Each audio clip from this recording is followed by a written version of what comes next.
হাওড়ার শালকিয়াতে বামুনগাছি এলাকায় সংবিধান প্রণেতা বি.আর. আম্বেদকরের মূর্তি উন্মোচন এবং তাকে ঘিরে সৌন্দর্যায়নের উদ্বোধন হলো রবিবার।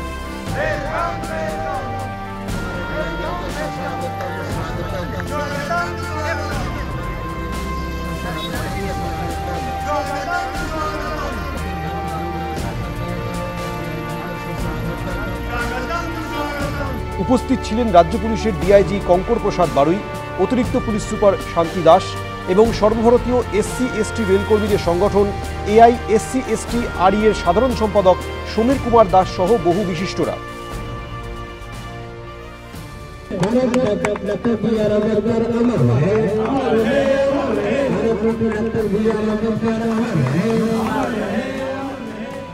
মূর্তির আবরণ উন্মোচন করে শ্রদ্ধা জানান সকলেই। এদিনের অনুষ্ঠানের আয়োজক ছিল অখিল ভারতীয় ধোবি মহাসংঘ।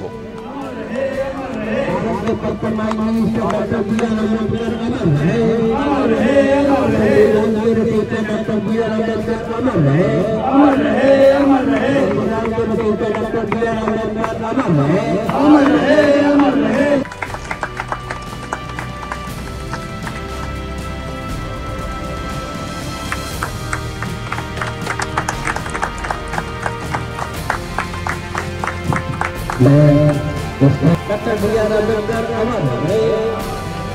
Bharat Ratna doctor B R. अम्बेडकर अमर है।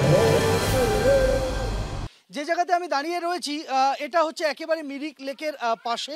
মিরিক লেকের পাশে এই জায়গাটা মিরিক পৌরসভার ৩ নম্বর ওয়ার্ডের অন্তর্গত। এক একটা বাড়ি এইভাবেই কিন্তু পাহাড় থেকে নেমে আসা পাথর কাদামাটির স্রোতে একেবারে ধ্বংসস্তূপে পরিণত হয়েছে।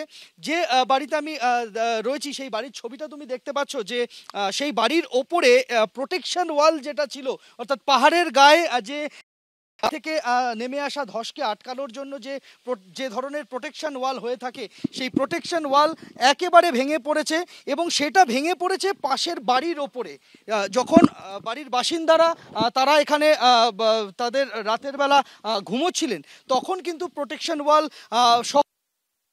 হুড়মুড়িয়ে নেমে আসে এবং আমরা দেখতে পাচ্ছি যে গোটা বাড়িটাই এই মুহূর্তে কিন্তু এই যে পাহাড় থেকে নেমে আসা ধ্বংসস্তূপ তার তলায় চাপা পড়ে গিয়েছে।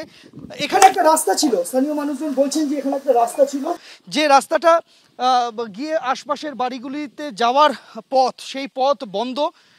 যে জায়গায় আমি দাঁড়িয়ে রয়েছি এখানে ঘর ছিল, মানুষজন বসবাস করতেন, তাদের ঘর চাপা পড়ে গিয়েছে। কিন্তু এখানে যখন এই ঘটনা ঘটছে তখন যারা বাসিন্দারা ছিলেন তাদেরকে নিরাপদ জায়গায় সরিয়ে নিয়ে যাওয়া সম্ভব হয়েছিল ওই প্রবল বৃষ্টির মধ্যে গভীর রাতে। তাই এই যে অংশে আমি এই বাড়িতে প্রাণহানির ঘটনা ঘটেনি, কিন্তু প্রাণহানির ঘটনা না ঘটলেও যে পরিমাণ ধ্বংসলীলা চলেছে তার একটা টুকরো ছবি দেখেই বুঝতে পারছো।